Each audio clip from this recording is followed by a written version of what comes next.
नमस्कार दोस्तों, स्वागत है आपका आज के मुख्य समाचारों में। यहां पर आपको देखने को मिलेंगे आज की तमाम बड़ी खबरें मुख्य समाचार ब्रेकिंग न्यूज अपडेट्स के रूप में। चलिए दोस्तों, जान लेते हैं आज की पहली बड़ी खबर। प्रधानमंत्री मोदी ने देशव्यापी स्वच्छता अभियान का किया नेतृत्व, झाड़ू लगाते आए नजर। जी हां दोस्तों, प्रधानमंत्री नरेंद्र मोदी के नेतृत्व में 1 अक्टूबर को देश भर में स्वच्छता अभियान चलाया गया। आज देश के हजारों लोगों ने इस स्वच्छता अभियान में भाग लिया। प्रधानमंत्री की राष्ट्रव्यापी स्वच्छता अभियान की अपील पर नेताओं से लेकर छात्रों तक सभी क्षेत्रों के लोगों ने रविवार को 1 घंटे के श्रमदान में हिस्सा लिया। दोस्तों, प्रधानमंत्री मोदी ने हरियाणा के फिटनेस इन्फ्लुएंसर अंकित बियानपुरिया के साथ इस स्वच्छता अभियान में भाग लिया। उन्होंने अपने official social media account x पर इसका वीडियो भी शेयर किया। इस वीडियो में वह स्वच्छता अभियान के तहत श्रमदान करते हुए दिख रहे हैं। वह वीडियो में झाड़ू लगाते भी नजर आ रहे हैं। इसके बाद दोस्तों, अगली बड़ी खबर। राजस्थान में पहली बार बुजुर्ग दिव्यांग घर से डाल सकेंगे वोट। सीईसी बोले, राजनीतिक दलों को बताना होगा क्रिमिनल को टिकट क्यों दिया।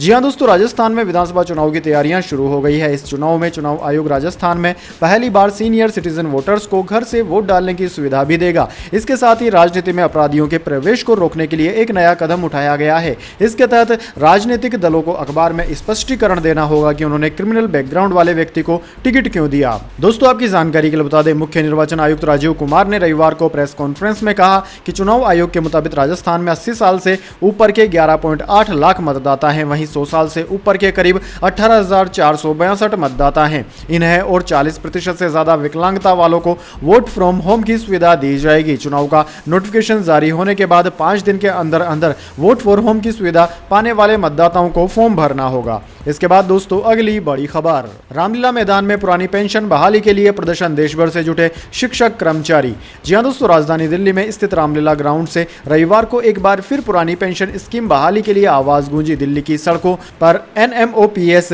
ATEWA की टोपी पहने शिक्षक और कर्मचारियों की भारी भीड़ ग्राउंड में जुटी। यहां national movement for old pension scheme के बैनर तले रविवार को पेंशन संकनाद महारैली आयोजित की गई थी। पेंशन संकनाद रैली को संबोधित करने के लिए तैयार हुए मंच पर PAPF जवान ड्यूटी पर थे। कश्मीर से कन्याकुमारी और गुजरात से लेकर पूर्वोत्तर राज्यों के लाखों शिक्षक कर्मचारियों ने NPS निजीकरण, भारत छोड़ो, पुरानी पेंशन बहाल करो, NMOPS जिंदाबाद, अटेवा जिंदाबाद के नारे लगाए। अलग राज्य के कर्मचारियों ने अपने अपने अंदाज में सरकार से पुरानी पेंशन बहाली की मांग की। इस दौरान जो OPS बहाल करेगा वही देश पर राज करेगा। आंदोलनकर्ताओं ने नारे लिखे टी-शर्ट पहनकर पुरानी पेंशन बहाली की मांग करी। इसके बाद दोस्तों, अगली बड़ी खबर। LPG सिलेंडर प्राइस हाइक, तेल कंपनियों ने दिया झटका। कमर्शियल LPG गैस की कीमतों में 209 रुपए प्रति सिलेंडर की बढ़ोतरी। जी हां दोस्तों, तेल कंपनियों ने अक्टूबर की शुरुआत होने के साथ ही ग्राहकों को तगड़ा झटका दिया है। आज से कमर्शियल गैस सिलेंडर के रेट में 209 रुपए की बढ़ोतरी कर दी गई है। दरअसल दोस्तों, नई दरें रविवार यानी कि 1 अक्टूबर 2023 से लागू हो चुकी है। इस बढ़ोतरी के बाद दिल्ली में 19 किलोग्राम का LPG सिलेंडर 1731.50 रुपए में बिक रहा है। वहीं दोस्तों, अन्य महानगरों की बात करें तो कोलकाता में LPG सिलेंडर के दाम में 203 रुपए 50 पैसे की बढ़ोतरी हुई और यहां पर अब इसकी कीमत 1636 रुपए के बजाय 1839 रुपए हो गई है। मुंबई में इसकी कीमत 204 रुपए की वृद्धि के बाद 1684 रुपए, जबकि चेन्नई में 203 रुपए की वृद्धि के बाद में 1695 से बढ़कर 1898 रुपए पर पहुंच गई है। इसके बाद दोस्तों, अगली बड़ी खबर। प्रधानमंत्री मोदी बोले, तेलंगाना में भाजपा सरकार होनी चाहिए, यहां भी ईमानदार सरकार की जरूरत। राज्य में 13,500 करोड़ की परियोजनाएं लॉन्च। जी हां दोस्तों, प्रधानमंत्री मोदी तेलंगाना के महबूब नगर के दौरे पर हैं। उन्होंने रविवार को यहां 13,500 करोड़ रुपए की सड़क परियोजनाओं का लोकार्पण और उद्घाटन किया। मोदी ने कहा कि तेलंगाना के लोगों ने बदलाव करने का मन बना लिया है। अब यहां पारदर्शी और ईमानदार सरकार की जरूरत है। राज्य के लोगों ने भाजपा को मजबूत किया है। अब तेलंगाना में बीजेपी की सरकार होनी चाहिए। इस दौरान प्रधानमंत्री ने मुरुगल जिले में सेंट्रल ट्राइबल यूनिवर्सिटी बनाने की घोषणा की। उन्होंने कहा कि नाम ट्राइबल देवियों के नाम पर Sammakka Sarakka central tribal university रखा जाएगा। साथ ही उन्होंने हल्दी किसानों के हित के लिए नेशनल टर्मरिक बोर्ड का गठन भी किया। इसके बाद दोस्तों, अगली बड़ी खबर। पहले दिनों में भरी गंदगी को साफ करना जरूरी, स्वच्छता अभियान के जरिए दानिश अली का बीजेपी पर निशाना। जी हां दोस्तों, BSP सांसद दानिश अली लगातार सुर्खियों में बने हुए हैं। अब उन्होंने स्वच्छता अभियान के जरिए बीजेपी सांसद रमेश बिधूड़ी का नाम लिए बिना उन पर तंज कसा है। साथ ही उन्होंने आपत्तिजनक टिप्पणी मामले में PM मोदी से कार्रवाई करने की भी अपील की। दानिश अली ने रविवार को X पर पोस्ट पर लिखा कि स्वच्छता अभियान बहुत जरूरी है, लेकिन उससे भी जरूरी है कि दिलों में भरी गंदगी को साफ करना। प्रधानमंत्री मोदी जी चुप्पी तोड़िए और सफाई की शुरुआत संसद में हुए गंदे आचरण पर कठोर कार्रवाई से कीजिए। गली और सड़कों की सफाई का क्या फायदा जब लोगों के दिल नफरत की गंदगी से लबालब भरे हों। दोस्तों आपकी जानकारी के लिए बता दें, बीजेपी सांसद रमेश बिधूरी ने संसद के विशेष सत्र के दौरान दानिश अली पर आपत्तिजनक टिप्पणी की थी, जिसके बाद दानिश अली ने लोकसभा स्पीकर से इस मामले में सख्त कार्रवाई की मांग की। विपक्षी दलों ने भी बीजेपी पर इस मामले को लेकर जोरदार हमला बोला है। इसके बाद दोस्तों अगली बड़ी खबर, ठाकुर विवाद पर आरजेडी सांसद मनोज झा ने तोड़ दी चुप्पी। जी हां दोस्तों, राजद सांसद मनोज झा ने संसद में ओम प्रकाश वाल्मीकि कविता ठाकुर का कुआं पड़ी थी। इसके बाद से लगातार बवाल मचाए उन्हें सियासी गलियारों में विरोध का सामना करना पड़ रहा है, साथ ही अपनी पार्टी के नेताओं का भी विरोध झेलना पड़ रहा है। बवाल इतना ज्यादा बढ़ गया है कि बीते दिनों आरजेडी सुप्रीमो लालू प्रसाद यादव को बचाव में उतरना पड़ा। इस घमासान के बीच रविवार को दिल्ली से पटना पहुंचे सांसद मनोज झा ने सफाई दी। उनकी सफाई से पहले जानते हैं उस कविता के बारे में जो उन्होंने संसद में पढ़ी थी। दरअसल दोस्तों यह एक कवि ओम प्रकाश वाल्मीकि की कविता है जिन्होंने इस कविता को लिखा था। इस कविता में शब्द हैं, चूल्हा मिट्टी का, मिट्टी तालाब की, तालाब ठाकुर का, भूख रोटी की, रोटी बाजरे की, बाजरा खेत का, खेत ठाकुर का, बेल ठाकुर का, हल की मूठ पर हथेली अपनी, फसल ठाकुर की, कुआं ठाकुर का, पानी ठाकुर का, खेत खलिहान ठाकुर के, गली मोहल्ले ठाकुर के, फिर अपना क्या, गांव शहर देश। इस पर उन्होंने कहा कि बस यह एक कविता मैंने पढ़ी है जिस पर मैं आज भी कायम हूं। रविवार को जब वो पटना एयरपोर्ट पर पहुंचे तो इसी कविता पर मचे घमासान को लेकर मीडिया ने मनोज झा से सवाल किया। सवाल था, आपके ऊपर ठाकुरों को अपमानित करने का आरोप लग रहा है। इसके जवाब में उन्होंने कहा कि मैंने ऐसा कुछ नहीं किया, बस एक कविता पढ़ी थी जिस पर आज भी कायम हूं। किसी को ठेस पहुंचाने के लिए कविता नहीं पढ़ी थी। इसके बाद दोस्तों अगली बड़ी खबर, पहली तारीख को आई गुड न्यूज, जीएसटी से भरा सरकार का खजाना, सितंबर में 10% का उछाल आया। जी हां दोस्तों, अक्टूबर महीने की पहली तारीख को केंद्र की नरेंद्र मोदी सरकार के लिए गुड न्यूज आई है। दरअसल दोस्तों वित्त मंत्रालय ने रविवार को सितंबर 2023 महीने के जीएसटी कलेक्शन के आंकड़े जारी किए। इसके मुताबिक देश में सकल माल एवं सेवा कर यानी कि जीएसटी कलेक्शन सालाना आधार पर 10% की बढ़ोतरी के साथ 1.62 लाख करोड़ रुपए हो गया है। चालू वित्त वर्ष में जीएसटी के जरिए सरकार का खजाना लगातार बढ़ता जा रहा है। दोस्तों आपकी जानकारी के लिए बता दें कि इस साल यह चौथा महीना है जब जीएसटी कलेक्शन 1.6 लाख करोड़ रुपए के आंकड़े के ऊपर दर्ज किया गया है। इसके बाद दोस्तों अगली बड़ी खबर, असम के केवल 4 जिलों में लागू रहेगा स्पेशल अस्फा कानून, पूरे राज्य से हटाने की थी मांग। जी हां दोस्तों, असम राज्य के 4 जिलों में सशस्त्र बल विशेष अधिकार अधिनियम यानी कि अस्फा को 6 और महीनों के लिए बढ़ा दिया गया है। रविवार को गुवाहाटी में असम पुलिस दिवस 2023 के मौके पर आयोजित एक समारोह में पुलिस महानिदेशक यानी कि डीजीपी ज्ञानेंद्र प्रताप सिंह ने कहा कि हालांकि 4 अन्य जिलों से अशांत क्षेत्र का दर्जा हटा लिया गया है जिसके कारण अस्फा लगाया जाता है। उन्होंने कहा कि आज से असम के केवल 4 जिलों में अस्फा लागू रहेगा। ये जिले डिब्रूगढ़, तिनसुकिया, शिवसागर और चराई देव है। सिंह ने बताया कि जोरहाट, गोलाघाट, कार्बी अंगलोंग और दीमा हसाओ के 1 अक्टूबर से अस्फा हटा लिया गया है। ऊपरी असम के ये 4 जिले अतीत में उग्रवादी समूह उल्फा के गढ़ रहे हैं। असम सरकार ने इससे पहले इन 8 जिलों में 1 अप्रैल से 6 और महीनों के लिए अस्फा को आगे बढ़ाया था। इसके बाद दोस्तों अगली बड़ी खबर, जेएनयू की दीवारों पर लिखे भड़काऊ नारे मैनेजमेंट ने मिटाए, पुलिस ने कहा शिकायत नहीं मिली, यह यूनिवर्सिटी का अंदरूनी मसला है। जी हां दोस्तों, दिल्ली के जवाहरलाल नेहरू यूनिवर्सिटी यानी कि जेएनयू में विवादित स्लोगन लिखने का मामला सामने आया है। मीडिया रिपोर्ट्स के मुताबिक यूनिवर्सिटी के लैंग्वेज स्टडी सेंटर की दीवारों और फर्श पर शनिवार देर रात फ्री कश्मीर, भगवा जलेगा और मोदी तेरी कब्र खुदेगी जैसे नारे लिखे गए। इन सभी नारों को जेएनयू प्रशासन ने रविवार सुबह मिटा दिया, लेकिन इस दौरान इनकी तस्वीरें वायरल हो गई। हालांकि यह विवादित नारे किसने लिखे हैं अभी इसकी जानकारी नहीं है। यूनिवर्सिटी प्रशासन मामले की जांच कर रहा है। दिल्ली पुलिस ने बताया कि अभी इस मामले को लेकर कोई शिकायत नहीं मिली है। यह यूनिवर्सिटी का अंदरूनी मामला है। वहीं दोस्तों यूनिवर्सिटी की दीवारों पर विवादित नारे लिखे जाने को लेकर अखिल भारतीय विद्यार्थी परिषद एबीवीपी के कार्यकर्ताओं ने जेएनयू मैनेजमेंट को एक ज्ञापन सौंपा है। उन्होंने अपील की है कि मामले को गंभीरता से लिया जाए और जल्द से जल्द इसकी जांच की जाए।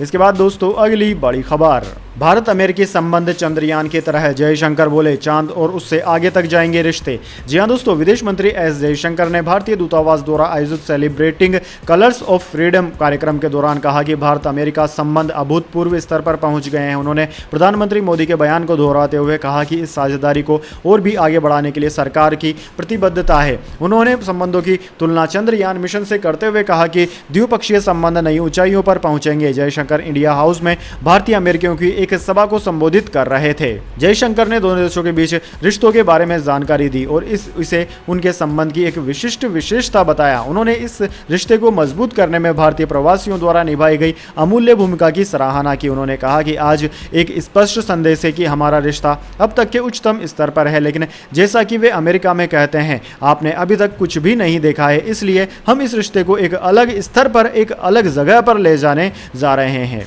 इसके बाद दोस्तों जाने अगली बड़ी खबर, लेकिन उससे पहले मेरी आपसे एक छोटी सी रिक्वेस्ट है, अगर दोस्तों आपको अभी तक हमारी न्यूज़ पसंद आई है तो इसे एक छोटा सा लाइक जरूर दे दीजिए, और अगर आपको पसंद नहीं आई है तो बेशक आप डिसलाइक भी कर सकते हैं, लेकिन दोस्तों लाइक और डिसलाइक जरूर कीजिए, क्योंकि दोस्तों यही हमारी मेहनत का फल होता है और इसी से हमें पता चलता है कि आपको हमारी वीडियोज पसंद आ रही है या नहीं। तो चलिए दोस्तों जान लेते हैं आज की अगली बड़ी खबर। मार्केट में इस हफ्ते तेजी का अनुमान, आरबीआई पॉलिसी मीटिंग और मैन्युफैक्चरिंग एंड सर्विसेज नंबर्स तक यह फैक्टर तय करेंगे बाजार की चाल। जी हाँ दोस्तों, शेयर बाजार में इस हफ्ते तेजी देखने को मिल सकती है। एनालिस्ट के मुताबिक RBI policy meeting, manufacturing and services numbers, Fed speech, FII flow, Brent crude oil prices और अपकमिंग आईपीओ पर बाजार की नजर रहेगी। इस हफ्ते के पहले दिन 2 अक्टूबर यानी कि सोमवार को गांधी जयंती के अवसर पर बाजार बंद रहेगा। दोस्तों रिजर्व बैंक ऑफ इंडिया की मॉनेटरी पॉलिसी कमेटी एमपीसी की मीटिंग 4 से 6 अक्टूबर 2023 के बीच होने वाली है। 6 अक्टूबर को इस मीटिंग के नतीजों की अनाउंसमेंट होगी। अनुमान लगाया जा रहा है कि आरबीआई लगातार चौथी बार रेपो रेट यानी कि इंटरेस्ट रेट को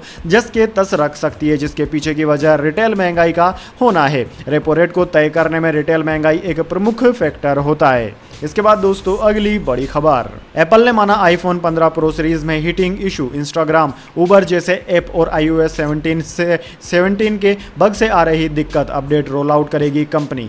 जी हां दोस्तों, टेक कंपनी एप्पल ने आईफोन 15 प्रो सीरीज में हीटिंग की समस्या को स्वीकार कर लिया है। कंपनी ने दावा किया है कि बढ़ी हुई बैकग्राउंड एक्टिविटी के कारण नई डिवाइस सेटअप या रिस्टोर करने के बाद गर्म हो सकते हैं। फोर्ब्स को एप्पल ने बताया कि हमने कुछ स्थितियों की पहचान की है जिसके कारण आईफोन उम्मीद से ज़्यादा हीट हो रहे हैं। हमें iOS 17 में एक बग मिला है जो कुछ यूजर्स को प्रभावित कर रहा है। इसे सॉफ्टवेयर अपडेट के जरिए ठीक किया जाएगा। एप्पल ने आईफोन 15 प्रो सीरीज में हीटिंग की दिक्कत के लिए इंस्टाग्राम, उबर और एसफाल्ट 9 जैसे थर्ड पार्टी ऐप्स को भी जिम्मेदार ठहराया। फोर्ब्स की रिपोर्ट में बताया गया है कि इंस्टाग्राम ने हीटिंग की दिक्कत दूर करने के लिए 27 सितंबर को एक अपडेट रोल आउट किया था, जबकि अन्य डेवलपर्स के साथ मिलकर एप्पल हीटिंग इशू को दूर करने के लिए काम कर रहा है।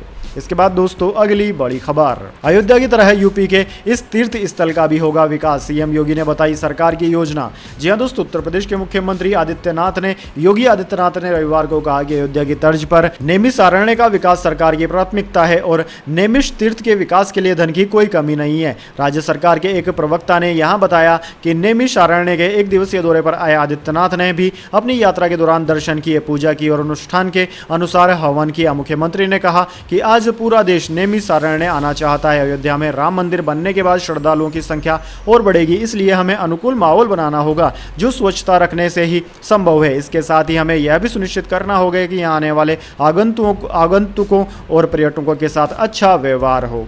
इसके बाद दोस्तों अगली बड़ी खबर, भीख मांगने सऊदी अरब जा रहे 16 पाकिस्तानी हुए गिरफ्तार, इनमें एक बच्चा, 11 महिलाएं। तीर्थयात्रियों को मिलने वाले वीजा का फायदा उठा रहे थे।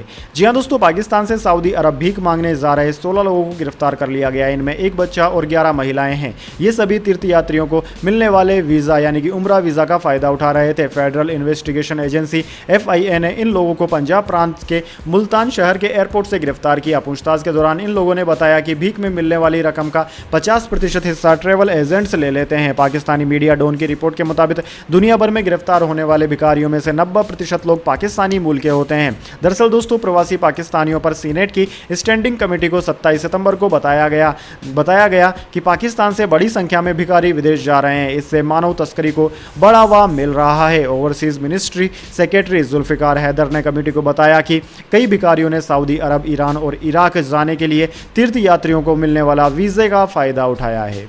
इसके बाद दोस्तों अगली बड़ी खबर, सीएम योगी के बुलडोजर एक्शन पर बरसी मायावती, लोकसभा चुनाव से पहले नेताओं को दिए यह आदेश। जी हां दोस्तों, बहुजन समाजवादी पार्टी BSP अध्यक्ष मायावती ने अपनी पार्टी के कार्यकर्ताओं को आगामी लोकसभा चुनाव में सत्ताधारी NDA और विपक्षी दलों के इंडिया गठबंधन से दूरी बनाए रखकर अपनी ताकत को मजबूत करने की सलाह दी है। मायावती ने रविवार को आगामी लोकसभा चुनाव को लेकर उत्तर प्रदेश, उत्तराखंड में पार्टी की तैयारी, सर्व समाज में जनाधार को बढ़ाने के साथ ही अन्य जरूरी मुद्दों पर पार्टी के वरिष्ठ नेताओं के साथ बैठक की। पार्टी की ओर से जारी एक बयान के मुताबिक सहित मायावती ने बैठक के दौरान पार्टी नेताओं को सत्ताधारी एनडीए और इंडिया दोनों ही गठबंधनों से पूरी दूरी बनाए रखकर अपनी ताकत को और बढ़ाने पर काम करने के आदेश दिए हैं। दोस्तों, बीएसपी सुप्रीमो ने पार्टी नेताओं और कार्यकर्ताओं को फर्जी खबर और दुष्प्रचार से अपने लोगों को सावधान करते हुए कहा कि बसपा विरोधी तत्व राजनीतिक साजिश के तहत बीच बीच में इस तरह के दुष्प्रचार करते रहने से अब भी रुक नहीं रहे हैं, इसलिए हर स्तर पर सावधानी बरतना बहुत जरूरी है। इसके बाद दोस्तों अगली बड़ी खबर। अब बांग्लादेशी प्रेमिका ने की सरहद पार, 3 बच्चों के साथ पहुंची भारत, प्रेमी की हालत देख हुई हैरान। जी हां दोस्तों, प्यार के लिए कोई क्या कुछ नहीं करता, कोई सरहद पार तो कोई कुछ कर गुजरने को तैयार है।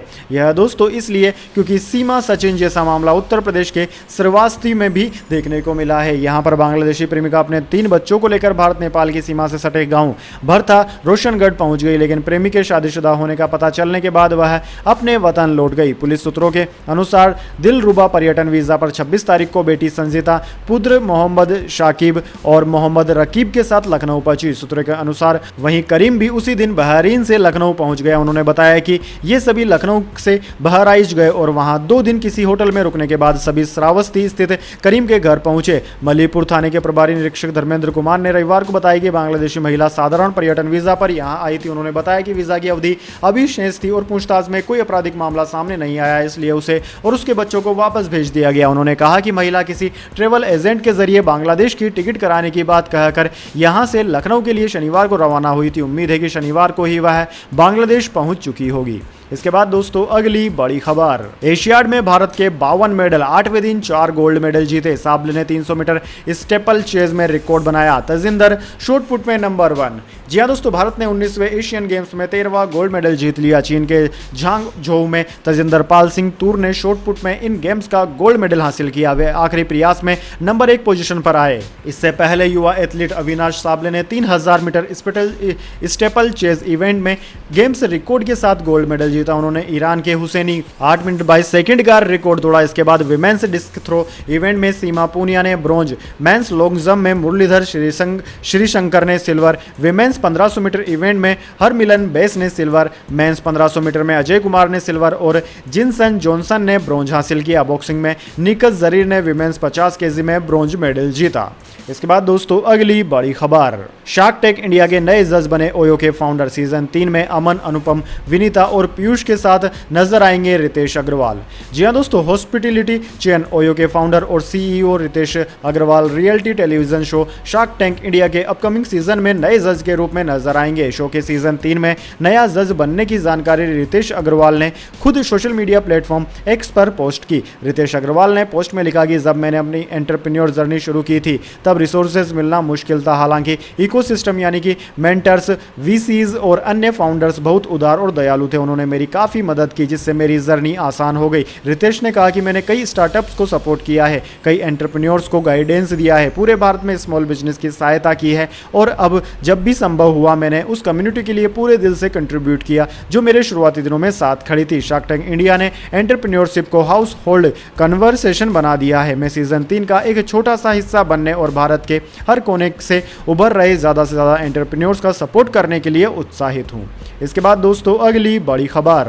वर्क फ्रॉम होम खत्म कर रही है टीसीएस। कंपनी ने एम्प्लॉइज को 1 अक्टूबर से हफ्ते में 5 दिन ऑफिस अटेंड करने के लिए कहा। जी हां दोस्तों, आईटी की दिग्गज company Tata consultancy services TCS hybrid work खत्म करने की तैयारी कर रही है। कंपनी ने एक इंटरनल ईमेल में अपनी वर्क फोर्स को 1 अक्टूबर से हफ्ते में 5 दिन ऑफिस अटेंड करने की सलाह दी है। इसका मतलब यह है कि कंपनी जल्द ही वर्क फ्रॉम होम पॉलिसी पूरी तरह खत्म करना चाहती है। रिपोर्ट के मुताबिक कंपनी की तरफ से अभी कुछ ही एम्प्लॉइज को हफ्ते में 5 दिन ऑफिस आने के लिए ईमेल भेजा गया है, लेकिन कंपनी जल्द ही अपने सभी एम्प्लॉइज को हफ्ते में 5 दिन काम करने के लिए ऑफिस बुला सकती है। टीसीएस आईटी सर्विस सेक्टर में लाखों भारतीय कर्मचारियों को रोजगार देती है। हालांकि टीसीएस की तरफ से वर्क फ्रॉम होम को खत्म करने को लेकर ऑफिशियली तौर पर अभी तक कोई जानकारी नहीं दी गई है। वर्क फ्रॉम होम खत्म करने के बाद भी कंपनी कुछ हाइब्रिड पॉलिसीज को बरकरार रख सकती है। दोस्तों आपकी जानकारी के लिए बता दें, कोरोना वायरस महामारी के आने के बाद से टीसीएस समेत दुनिया की कई कंपनियों ने अपनी कर्मचारियों को घर से काम करने के लिए कहा था। महामारी खत्म होने के बाद टीसीएस ने पिछले साल सितंबर में एम्प्लॉइज को रोस्टर पालन करने और हफ्ते में 3 दिन ऑफिस आकर काम करने के लिए कहा था। तब कंपनी ने रोस्टर का पालन नहीं करने वाले एम्प्लॉइज को परिणाम भुगतने की भी चेतावनी दी थी। तो दोस्तों यह थी आज की तमाम बड़ी खबरें। इसके बाद दोस्तों बारी आती है आज के माइंड क्यूज क्वेश्चन की। जी हाँ दोस्तों, एक आसान से सवाल का जवाब देकर आप जीत सकते हैं एक अमेजिंग सरप्राइज गिफ्ट हमारे यूट्यूब चैनल की ओर से। तो दोस्तों आज का सवाल आपकी स्क्रीन पर आ चुका है।